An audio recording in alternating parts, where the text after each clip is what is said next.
It was a quiet, cold November evening.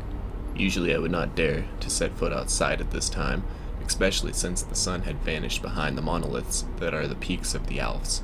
Hiking can be dangerous in the dark, and I had but the littlest, most pathetic source of light that could still be considered a torch. It was mounted to my beanie cap and barely illuminated the next 6 feet or so. Every other day I would hike during the few spare hours of daylight after I'd finished work, but today I had to work the late shift as well due to a coworker unexpectedly falling sick. I didn't really mind since I hadn't anything else planned for the day, but thinking back, it would have been so much smarter to hike the new trail by day. The lamp flickered. Before me, layers of snow, rock, and gravel.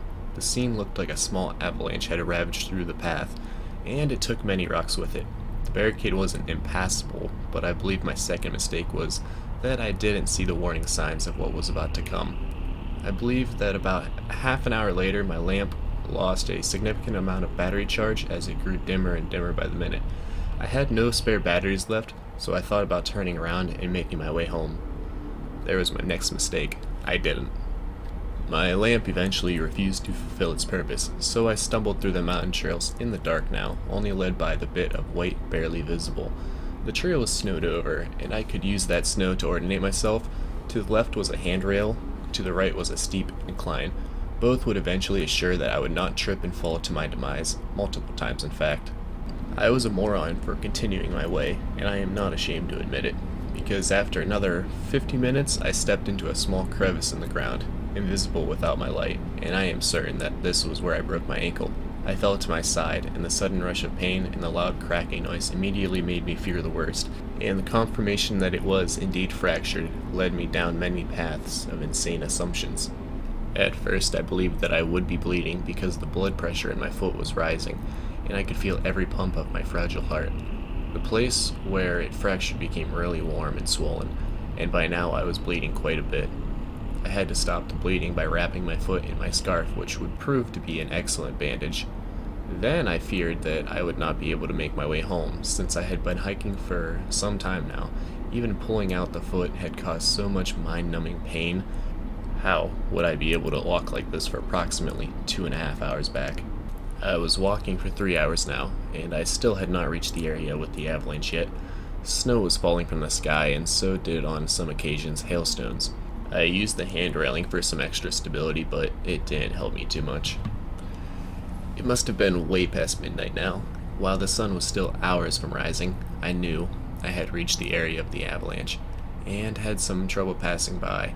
While I did manage to cross it, I looked up to the place of origin.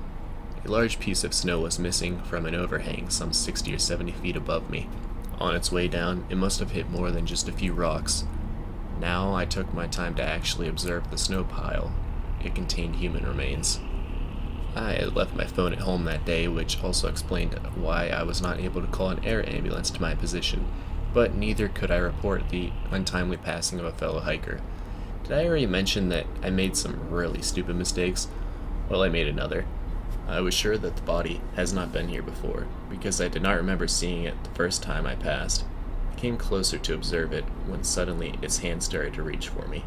I kind of ran, mind you. I was in massive shock from both the pain and the arm.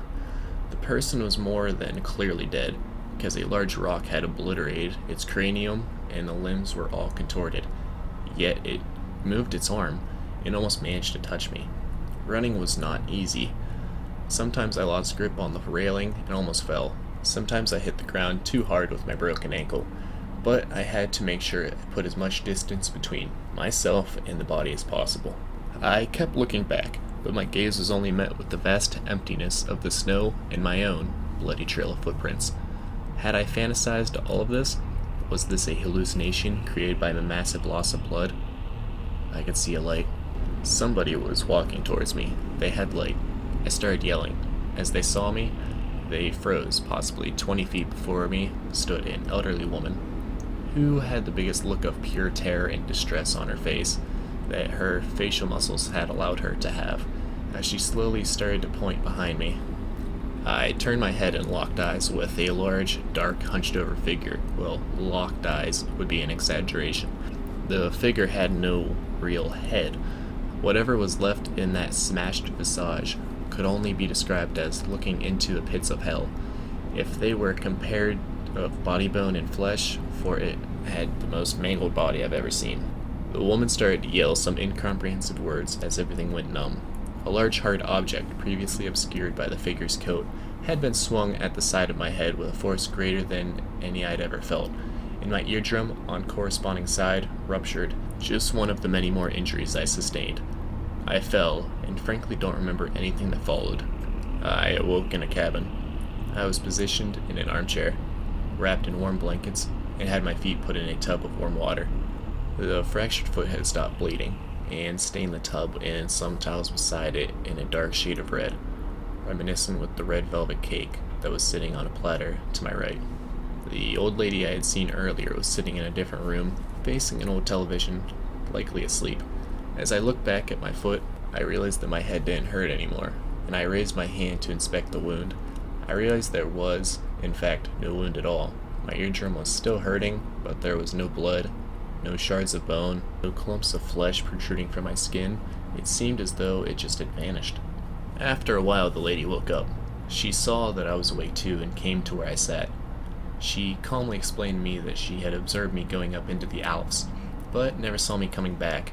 So, she got worried that I could have gotten hurt, and she started her ascent a few hours later to come look for me. She said that she found me half buried beneath a large snow pile. I looked as pale as a corpse because I had lost a lot of blood that day. Although after questioning her, she said that there was not a trace of any other person.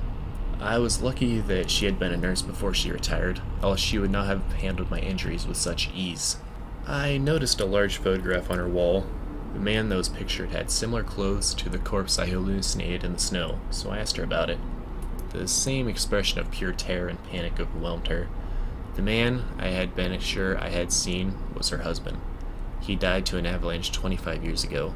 His body had never been found.